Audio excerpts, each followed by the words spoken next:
All right, we've got Chucky Hepburn, Noah Waterman, and head coach Pat Kelsey. We'll have Coach Kelsey open us up with a statement. I want to give Indiana a lot of credit. They're extremely talented, very well coached, very, very difficult to prepare for. That's one of the elite teams in the country, I believe.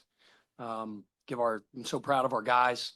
Their defensive effort. I just thought they played with such tenacity and grit, so much activity, and we were fortunate to come out with a win. Obviously, the caliber of teams in this tournament, you can enjoy the win for about 1 minute and 47 seconds. So we'll turn the page and get ready for our next opponent because we go again tomorrow at noon. So we've got to recover our minds and bodies and prepare quickly. And we're fortunate to get to compete again tomorrow at noon. Yeah, for Pat and Chucky, Indiana's guards, Rice and Carlisle and Galloway combined for only 3 points total. Just what do you think was the key to limiting them defensively? Both really good guards. I have the most respect for Miles' game. I told him that myself. I think he's a really good point guard. I think he's going to do really good things in the Big Ten. But it's time for me to put my name up there too. I'm one of the best point guards in the country as well, and I'm going to start playing like it every game and taking an approach every practice. Pat, you kind of like to go with a smaller lineup start prior. What was kind of your method in thinking, playing small, playing on the outside, and kind of exposing a different matchup?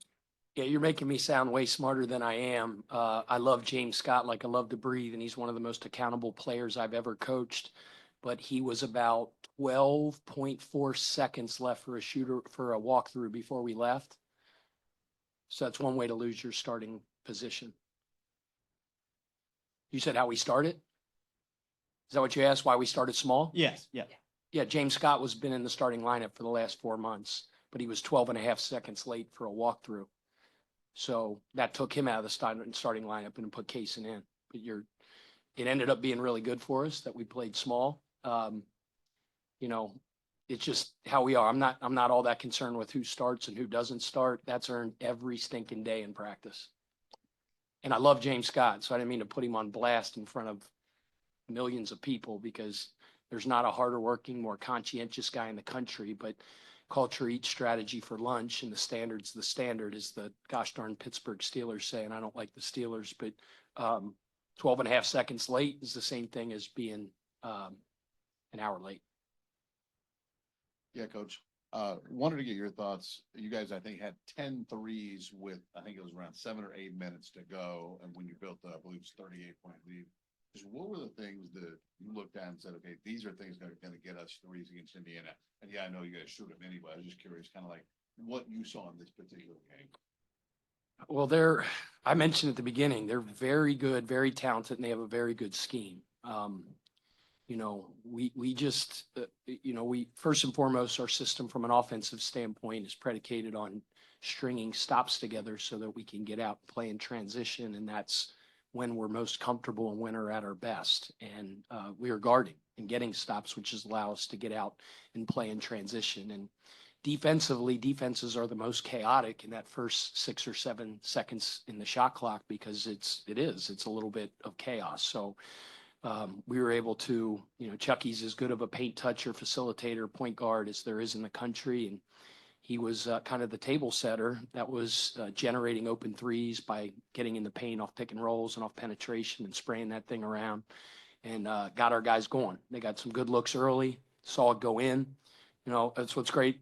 What's awesome about Noah, Noah hasn't shot it to kind of his standard or what his bubblegum card has said to this point. But like that cat just stays in the gym. He doesn't blink an eye when he misses. I smile when he misses because I want the next one to go up. And he saw one go in, he saw another go in, and then that ball starts looking like the ocean. So, I just think, our pace, spacing them out, trying to play, touch the paint, and then spray for open shots. Tyler Graver on Zoom. Yeah, hey Pat. In terms of the style matchup for this game, it looked like you guys wanted to push the pace even more than you usually do against a team like Indiana. Did you see an advantage there with how much they rely on their bigs and how quickly you guys can play when you're on? Yeah, I mean, they are big and they are physical and they are strong. Like, good Lord, like you walk next to a couple of those kids and they are big, strong, physical guys, and they're athletic and they're skilled.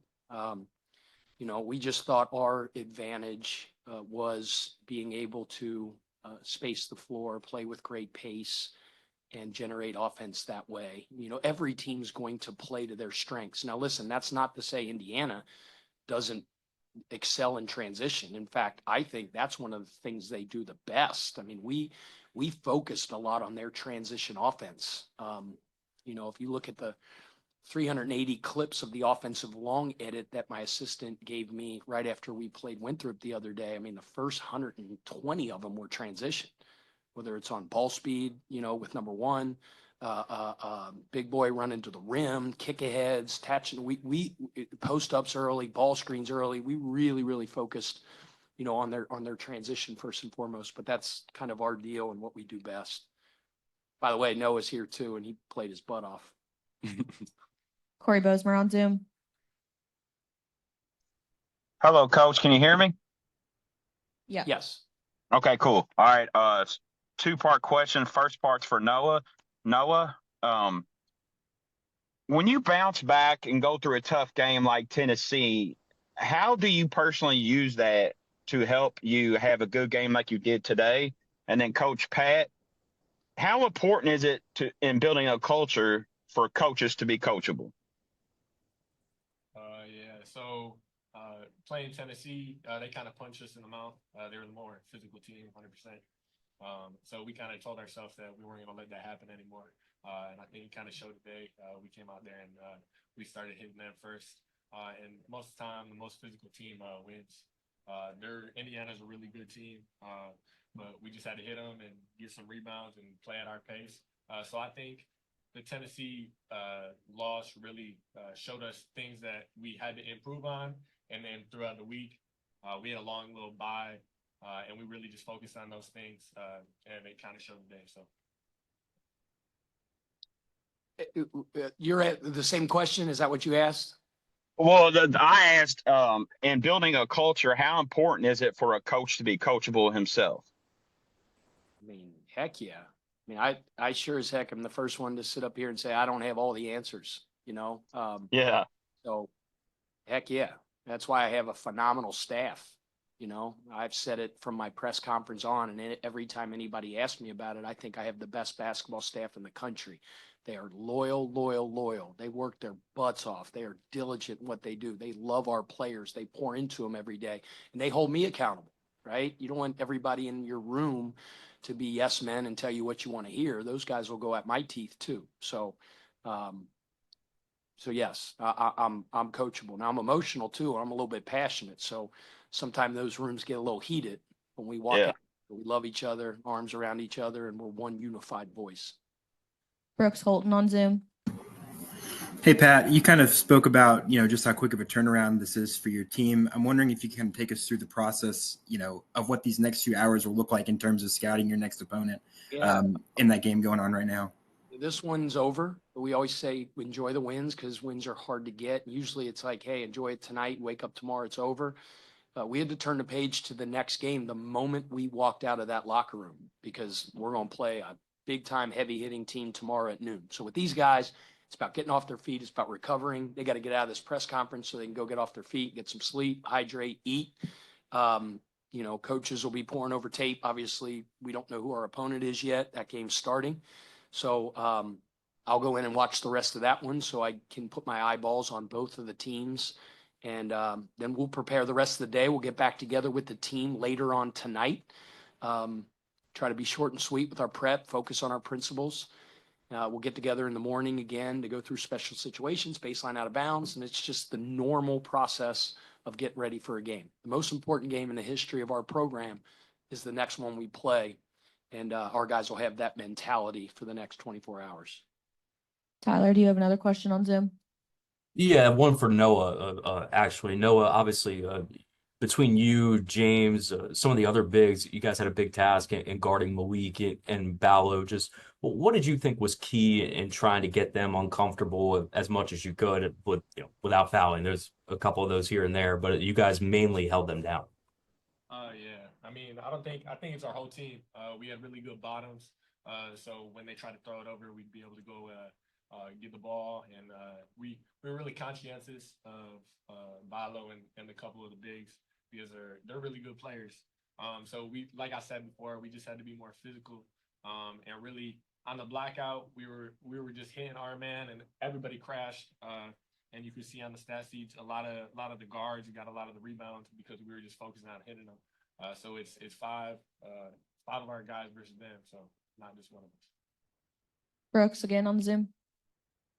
Yeah, this question is for Chucky.